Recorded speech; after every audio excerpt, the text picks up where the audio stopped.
Holy hot dog on a stick. Here's a stat that stopped me in my tracks. They say that every day your business is late to AI, you fall 2 days behind. 2 days? Every single day you're not using it? Oh my goodness. Listen, the competition is not slowing down for any of us. So the real question isn't whether you should be using AI in your business. It's how do you actually do it without making a total mess of things? That's where NetSuite Next comes in.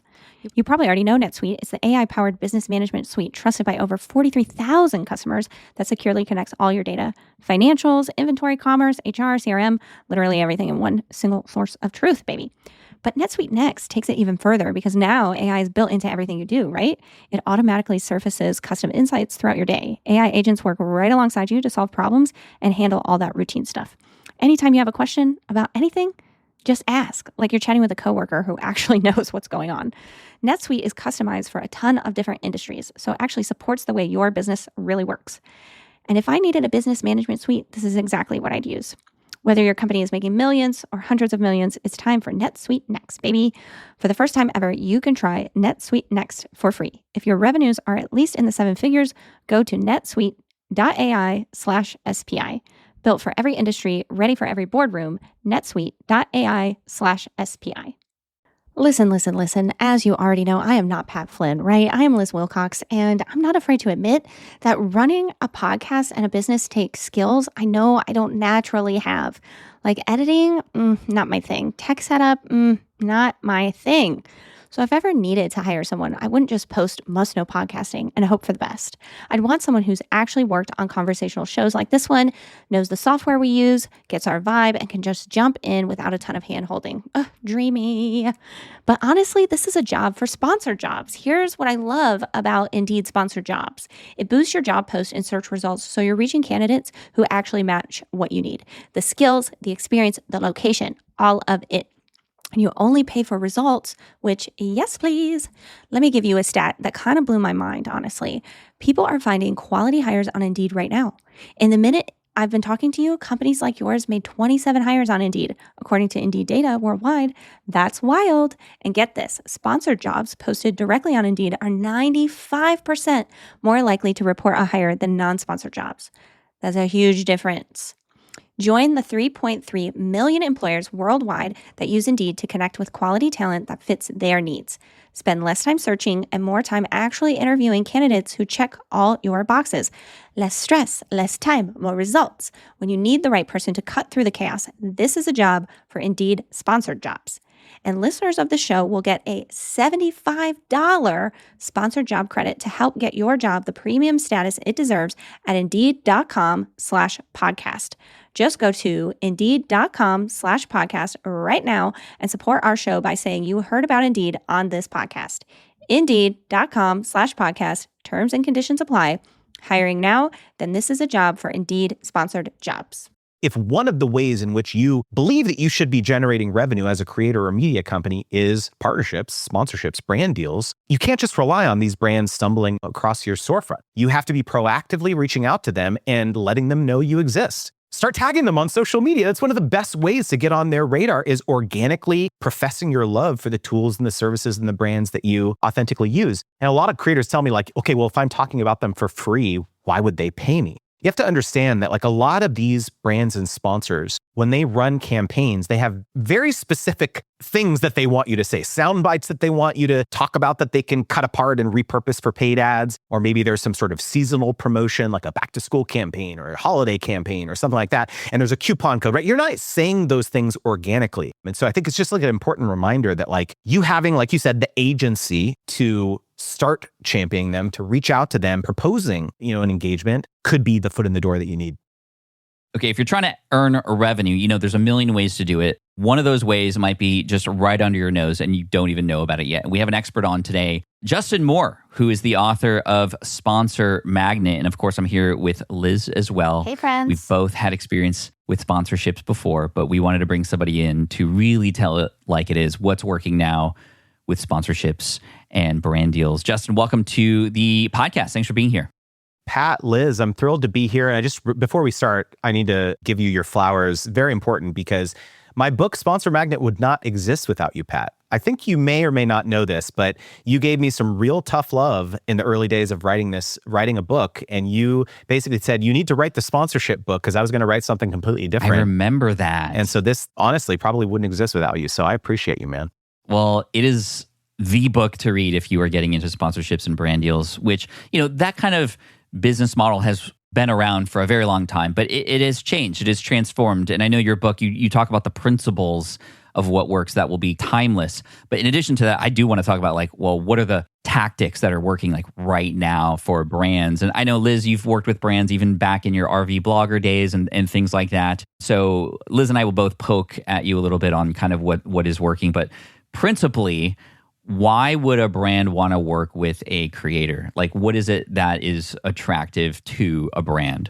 I think that a lot of people have a caricature in their mind of what a brand deal or what a sponsorship is. I've got to have a huge following on a social media platform, right? Whether it's Instagram or TikTok or YouTube or whatever. And that the only reason that a brand would want to work with me is if I were to talk about them on my platform. But a lot of what we help our clients with is understanding that there's a bunch of different ways in which you can serve a brand.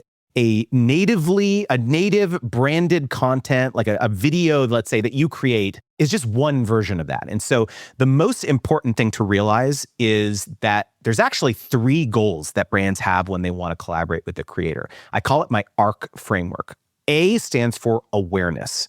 The primary reason that they would, you ask them, hey, what would a win look like? Or why are you interested in collaborating with me? They say, we are just trying to spread the word. We have a new product that's launching. We have a new feature. We've added AI to our tool or something like that. Or maybe we only were available in the UK. Now we're coming to the US. And so the primary reason that they want to work with you is just to get a groundswell of energy and awareness, eyeballs on this big new launch for them. R in the ARC framework stands for repurposing.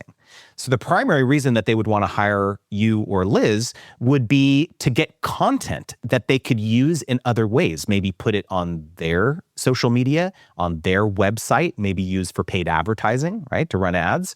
And then the C in the ARC framework is conversion. And so this is where they say, hey, we actually want to drive something like sales or clicks or leads or trial signups or something that's very attributable and measurable.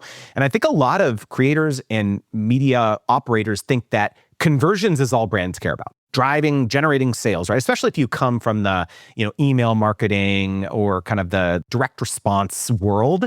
Of course, conversions is all brands care about, but no, it's actually not the case. And so this is the number one thing that you need to remember when it comes to trying to get your mind wrapped around, why would a brand even want to work with me?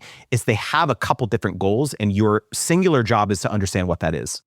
How do you know what that is? Can you just ask them? You straight up ask them. If they come inbound to you and they're saying, hey, we want to work with you, how much for a YouTube video or how much for a newsletter integration or podcast integration? One of your first questions, the first question should actually be, can we hop on a call? I would love to hop on a call with you to learn, more about this, learn about this campaign. This is exciting. But yeah, question number 1 is, what would success look like to you? What are you trying to accomplish? What's your goal? What would a win look like? What would make you look like a hero internally? These types of questions, so that then you can reorient your proposal to them. Because this is the biggest miss, is that they may come inbound again asking about a very specific scope of work or set of deliverables, like a YouTube video, whatever, social media. And after you ask about their goal, you may have to have a hard conversation with them and say, hey, knowing that that's your goal, I actually don't think we should do a YouTube video. We should do a podcast, interview with your founder, or you should sponsor our in-person event, and so part of your job is kind of serving as almost like a triage, nurse or something, in the emergency room. Someone comes in with an ailment. This is the brand. I have these challenges. And you say, okay, great. Here is the specific set of instructions that you should follow to accomplish that outcome. Yeah, I want to give an example. So I recently was approached by an email service provider and they were asking me for a YouTube video. And I thought, I'm going to have to do a review or, and I said, well, what do you have in mind? What's your goal, right? And they said, we just want to be known better. We just want to be known better. Can you do a roundup video? And I said, to be clear, you want me to talk about other service providers in this video? And I was genuinely surprised. I was like, Clearly I'm reading this wrong, right?" And they said, "Yes, we want this to feel organic. We know that you talk about a lot of email service providers, being that you're an email marketer. We just want to be in the conversation." And I said, "Oh, easy peasy," because now it's a video about all these ESPs, not just one that feels kind of corny or whatever. And so it's so true to what Justin is saying about knowing, do they want awareness? Do they want to repurpose your content, or are they looking for conversions? Mm. Can I actually, at the top of this episode, you specifically asked, like, what's working now? And I want to specifically mention why what you did was so great, Liz, because the parlance du jour for many years was like SEO, right? Like, how do you rank higher in the search engines? But like, so many of these brands are thinking now about GEO, generative engine optimization, or AEO, right? How do you rank at the top of these LLMs like ChatGPT and Claude when people are searching for things and they have high purchase intent? How does your brand show at the top of those results? And one of those ways a lot of brands has found is being included in a lot of metadata of other publishers, other creators, other media operators, not just the platforms that the brands own, but like if that brand is being included in a roundup on your YouTube channel, that is a good signal for a lot of these LLMs for that brand to be higher up. And so again, that could be a goal. That could be a goal that maybe the brand does or does not know that that's like an important thing. Maybe in fact, that's something you come to them with. You say, hey, like, maybe in addition to this, social media campaign we're doing, did you know, and you can link an article that talks about this, did you know that like, me doing these types of roundups or listicles or doing a review or whatever it is can be more favorable and get picked up in a lot of these LLM algorithms. And so again, like educating yourself as a creator or media operator can allow you to propose these types of creative things to brands that can balloon the deal sizes. That's cool. I think a big lesson here is taking agency, right? Not just like waiting for things to fall in your lap and then kind of waiting for somebody else to propose something that you either say yes or no to. You can be in the driver's seat. You can be and should be the one to maybe create these campaigns or at least share these ideas. I think that is going to absolutely help you stand out from everybody else who is there kind of like fighting for their attention or wanting their money as well. One follow-up question I have, Justin, is, we're talking about sponsors that come to you at this point. They just are asking for something and you might need to reposition that, but they're coming to you. What if you don't have those advertisers and sponsors coming to you? Do you just wait, or how do you become proactive and go out and find them yourself?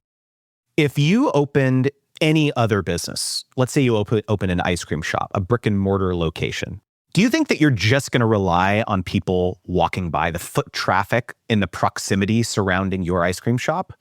No, absolutely not. You have to advertise. You got to advertise on bus benches and billboards. You have to do Facebook ads. You've got to put a coupon in the penny saver in your local metro or something, right? To get customers in the door. And so if one of the ways in which you believe that you should be generating revenue as a creator or media company is partnerships, sponsorships, brand deals, you can't just rely on these brands stumbling across your storefront. You have to be proactively reaching out to them and letting them know you exist. Start tagging them on social media. That's one of the best ways to get on their radar, is organically professing your love for the tools and the services and the brands that you authentically use.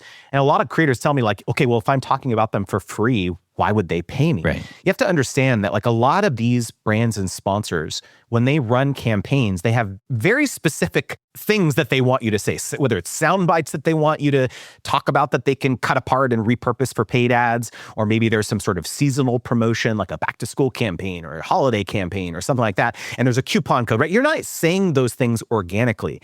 In fact, I was talking with an affiliate marketing manager at a software company recently, and they decided that they were going to be running a campaign promoting a new launch of a feature. And the very first place that they turned to recruit people for this $10,000 budget was their affiliate pool. It was really interesting because they decided that like these people are already bought in, right? They're already talking about us. They're already, championing us. And so they had a flat pool of money, and they decided to go specifically to their, to this pool of people that were already endorsing them. And so I think it's just like an important reminder that like you having, like you said, the agency to start championing them, to reach out to them, proposing, an engagement could be the foot in the door that you need. I love that.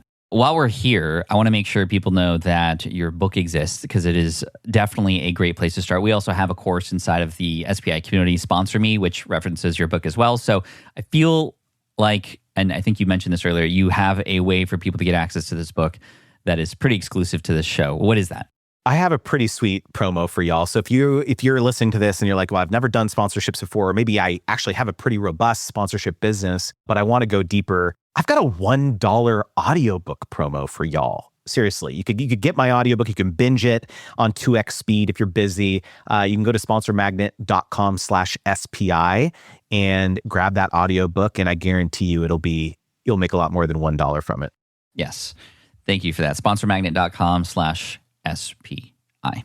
Thanks for that giveaway. I'd love for you to give away maybe some creative ways that we can pitch sponsors, or, like we always think, and you mentioned at the top, we think video, we think social media, right?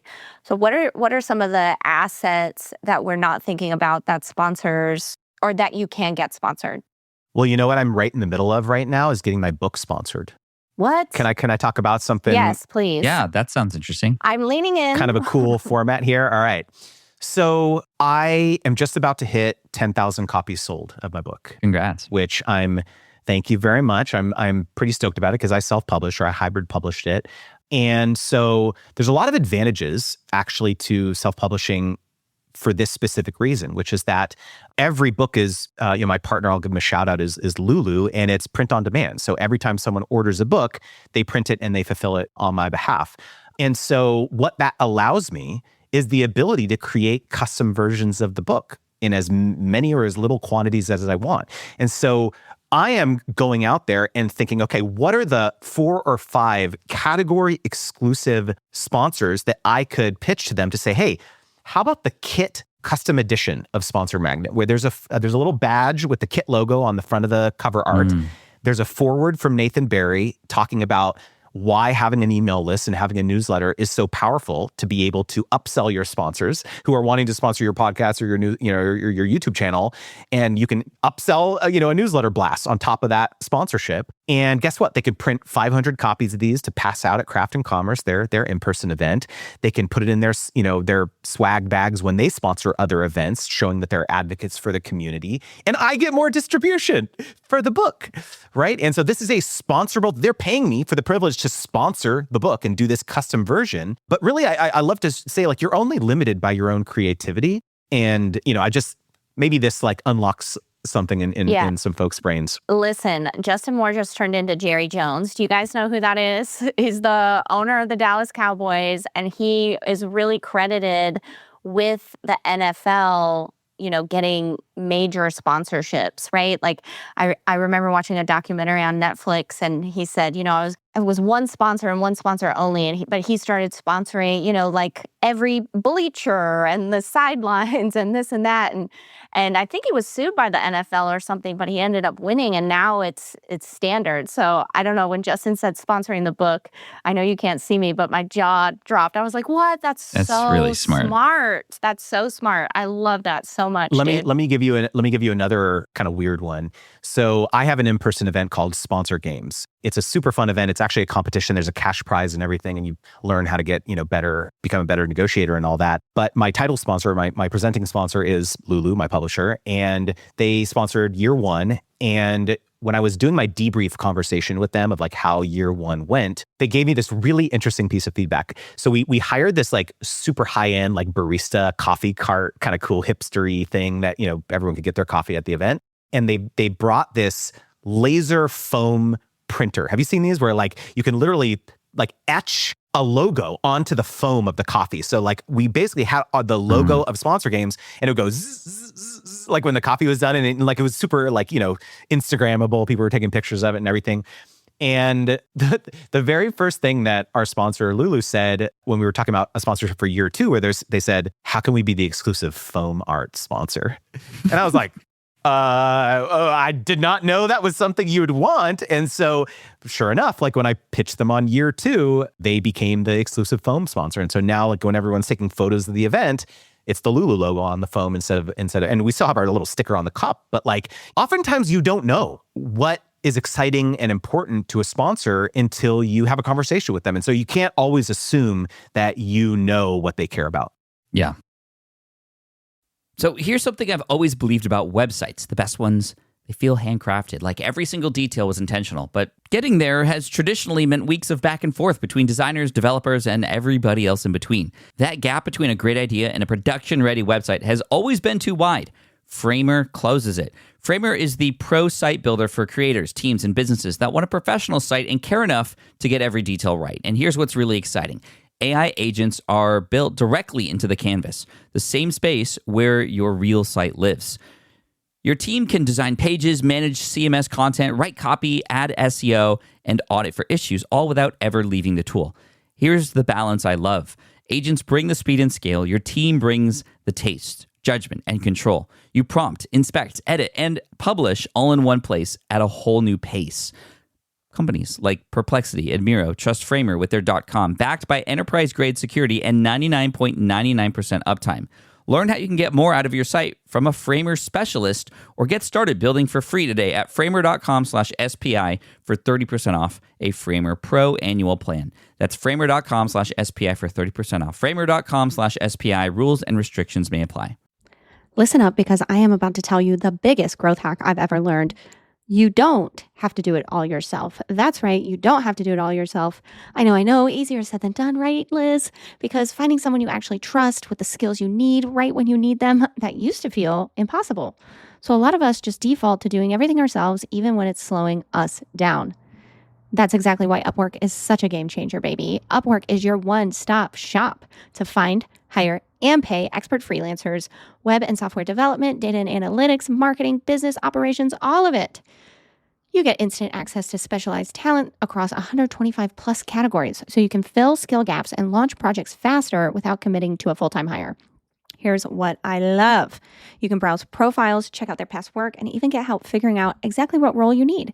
And with Upwork Business Plus, AI-powered shortlisting matches you with the top 1% of talent on Upwork in under 6 hours. No more endless searching. Plus, contracts and payments are all handled in one place, so you're not stuck doing all that operational stuff yourself either. Visit Upwork.com right now and post your job for free. That is Upwork.com to connect with top talent ready to help your business grow. That's UPWORK.com, Upwork.com. I know one thing that we have inside of SPI is our community. It's a private community. We pitch that to sponsors as well to bring a person in from the company to do a workshop or to just go a little bit deeper into that product, to even integrate into some of our courses, things like that. That is of huge value because you know that we have paying members who might pay more for these other things, especially if we're using them and we're showing people how much time and money they could save. So yeah, I love that. And the book idea is just genius, especially with self-publishing, because you definitely cannot do that if you do the traditional route. So that's really cool. You had mentioned, you've been working with Lulu for a few years now, and I know that one of the most valuable sponsorships you could have is the long-term one, the one that you have with a company that you've been with for years and you keep working together. What are the things you can do to, after you start a relationship with a brand, keep those relationships going? Of course, yes, performance, but what else can you do to keep the vibes good and keep those sponsorships on? Man, like I know you breezed over the performance thing, but like a huge aspect of having a long-term relationship is, number one, being very low ego and objective about the performance, right? So if it actually does not go well, you're the one proactively who comes to them and says, hey, this didn't go well. Here's what a course correction that I think we should make for this next pulse of content, because clearly people weren't resonating with that. So that's number one. And number two is like, just being a nice person.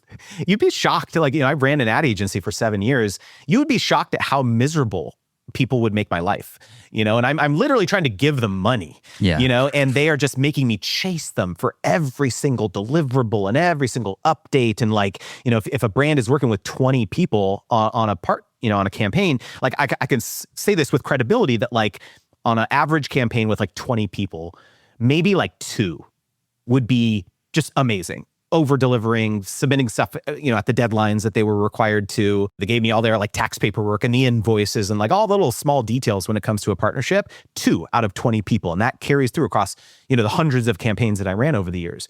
And so if you can be one of those 2 people, and especially if you can be the one person who submits a post-campaign report to them, we could talk about that too, Mm. where they're able to then take that to their superiors or take it to their colleagues at the end of that campaign and say, look at not just the quantitative performance of this activation, but the qualitative stuff. Justin actually got a bunch of DMs, or he got a bunch of replies on the newsletter of people saying XYZ. We didn't see that as a brand because it wasn't a public-facing comment on a YouTube video or a social media post. We're not seeing that data. And in fact, Justin shared with us some negative feedback that people were saying about our tool.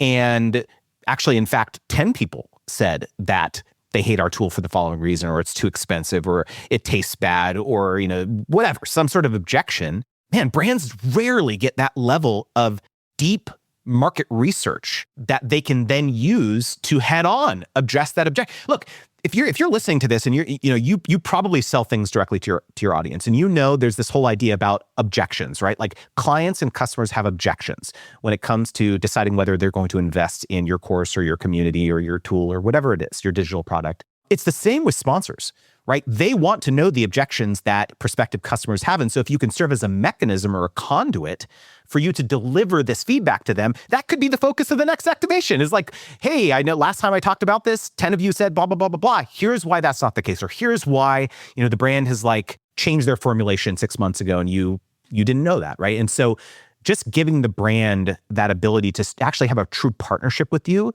is a huge opportunity. I really like that. I love that. And that's so true about the negative feedback and not being afraid to give that to them. I have bills to pay. And so I'm just, opening up opportunities. And a company paid me, I think, $300 or $400 yesterday to get on a call and live walk through their platform and give them feedback. And they said, don't be afraid, to give negative feedback. We're not the owners of this company. Just tell us, right? And, I said, oh, this.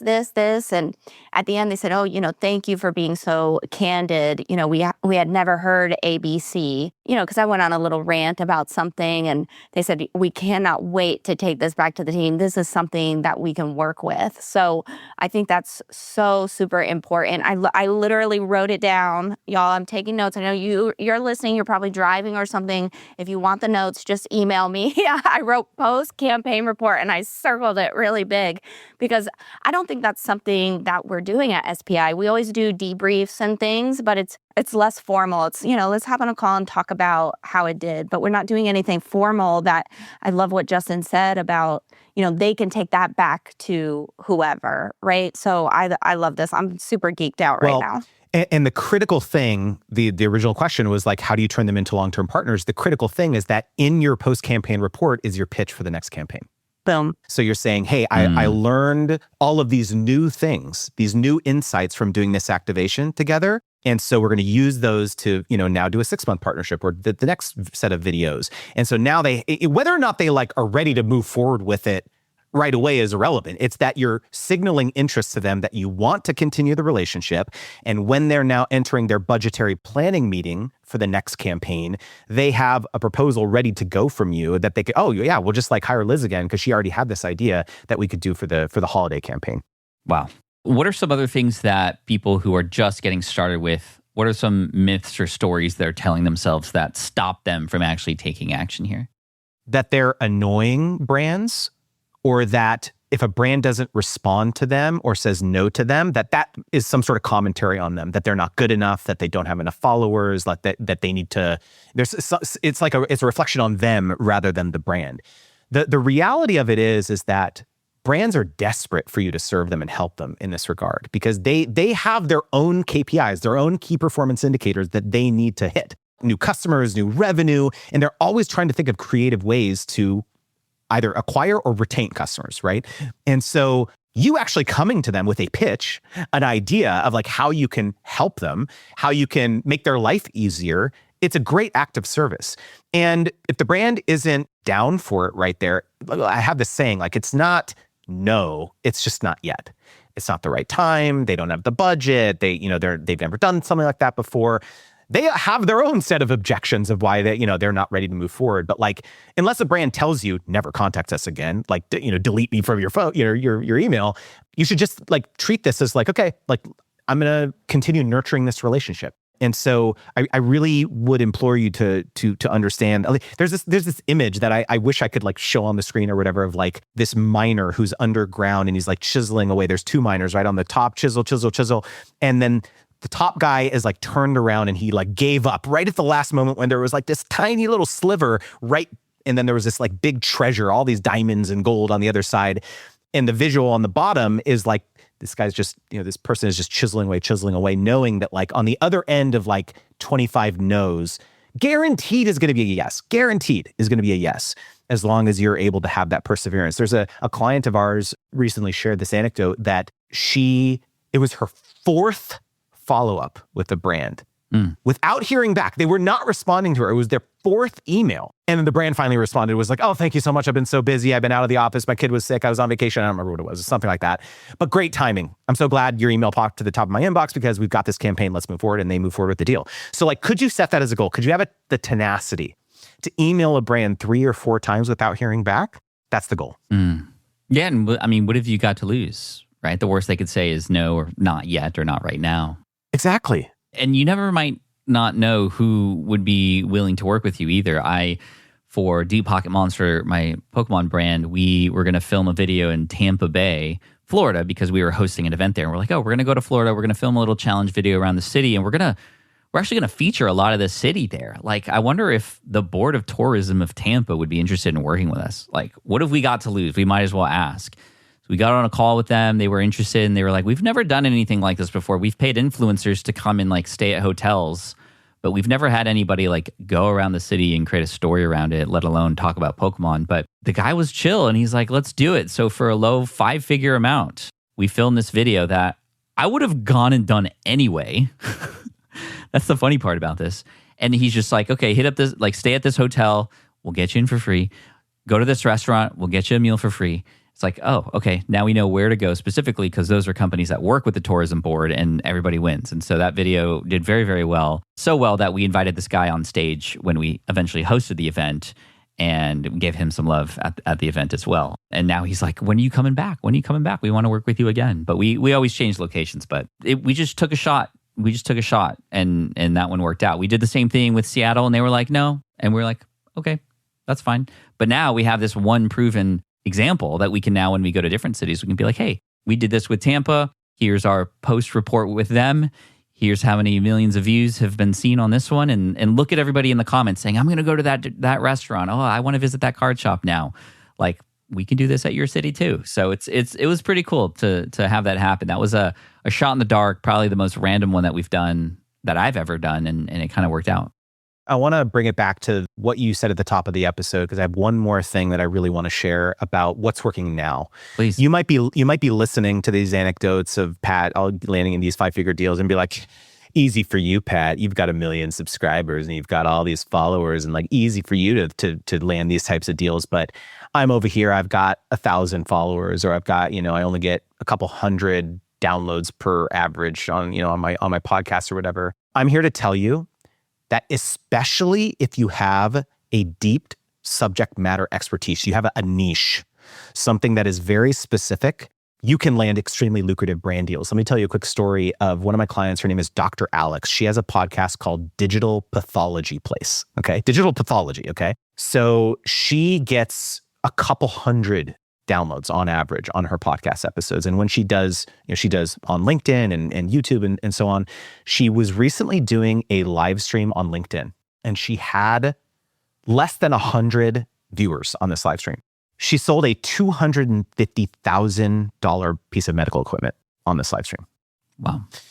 So think about the types of brands and customers that want to work with Dr. Alex. It's the medical device companies, right? It's the biopharmaceutical companies. It's who's in her audience. It's the C-suite decision makers, the people who are in positions of power to make these decisions. And so she's getting the carpet, the red carpet rolled out to her at these industry trade shows, and she gets to visit their facilities and like interview their head of R&D on her podcast and stuff. But again, she has less than 10,000 subscribers on her YouTube channel because it's very niche. And so if you're someone listening or watching this, like, I just want to give you that encouragement that like you absolutely can get sponsorships, especially if you have deep subject matter expertise.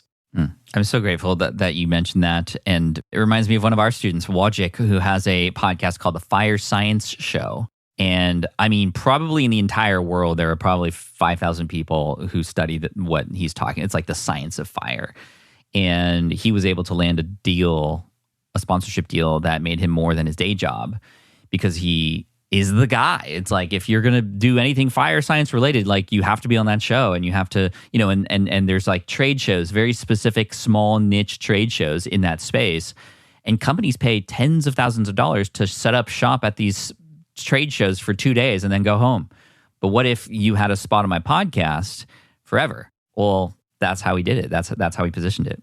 Or you go to the trade show and you podcast live from their booth and you film them. You interview their people one of our clients did this, had to get a 6-figure sponsorship, literally just camping out at the brand's booth, billion-dollar brand, camping out at their booth at the trade show for 4 days and interviewing all his friends and all the people from the marketing team. And Smart. Now he's got all these videos and clips, and like literally it was a 6-figure deal. So like, going back to Liz, your question around like, what are different types of creative things that you can do? It's just like the sky's the limit. Yeah, my brain is going so crazy. So if you don't know, I was on this show called Survivor. It didn't launch me into fame or anything, but it launched me into Applebee's fame. So I'm sort of famous around the world for loving Applebee's. And recently they paid me. I mean, they really missed the boat with a commercial. But anyway, they recently paid me to make an Instagram reel. And now I'm thinking, because people are like, oh, you need to keep that conversation going. And I'm like, I don't really want to talk about Survivor. Like, it's kind of an embarrassing sort of scene, like I'm kind of into this smart passive income thing right now. But I'm like, oh, well, what about having Applebee's in the background? And literally in the last week, I've met 3 of my members. And we've met at Applebee's every time because they know I love Applebee's. They're suggesting it, like, oh, Liz, there's an Applebee's near you. Can you drive there and meet me? And of course, they're, taking pictures at Applebee's. I'm like, we need to get a sponsorship going. Like, you know what? Maybe I can spin this and merge my 2, egos together. So my brain is spinning. I love this. Thank you so much, Justin. This has been awesome. Tell us again about how we can get your book for $1. 100%. Sponsormagnet.com/SPI. And honestly, I think we just kind of barely scratched the surface of what I cover in the book. So if you're someone who's either sponsorship curious or, sponsorships is a big part of your business, I would really encourage you to check it out. Awesome. Thanks so much, Justin. Thank you, Justin. So here's something I've noticed after 15 years in the industry. For a lot of entrepreneurs, the ultimate credibility maker isn't another certification or a bigger following. It's a book. And here's why that matters. A great book doesn't just sit on a shelf. It builds credibility before someone ever books a call, joins your program, or hires you. It can open doors to speaking opportunities, podcast interviews, partnerships, new business. Things you can't always predict, but that change everything when they happen. But if you've never published a book before, I get it. It can be really hard to know where to begin. And that's exactly why I recommend checking out my friends at selfpublishing.com. They've helped thousands of entrepreneurs, coaches, creators, and experts successfully publish books that actually support their businesses. Instead of trying to figure out everything on your own, the formatting, the strategy, the publishing options, you can schedule a free strategy session with their team. They'll help you determine whether your idea is a good fit for a book, walk you through your options, and map out your next steps. If you've been thinking, I'd love to write a book someday, stop wondering and start exploring what's possible. Head over to selfpublishing.com/SPI to book your free publishing strategy session. That's selfpublishing.com/SPI. Hey, before you go, I want to tell you about something that I've been building for a long time. I talk a lot about superfans, right? The idea that you don't need millions of followers to build a thriving business. You just need the right people who show up, people who will buy and be customers, who will tell their friends, and who stick with you through everything. But knowing the concept and actually building it, well, those are 2 very different things. And this is exactly why I created the Superfan system. It is a complete step-by-step framework built right into the SPI community that meets you exactly where you are and gives you a clear path forward. No more guessing on what you need to do next. No more building in isolation. Just a proven system with the courses, the community, and the support to back you up at every single level. And if you're ready to stop chasing followers and start building real fans, people who actually care about what you create, come check it out. Go to superfans.smartpassiveincome.com and let's start building your superfans today.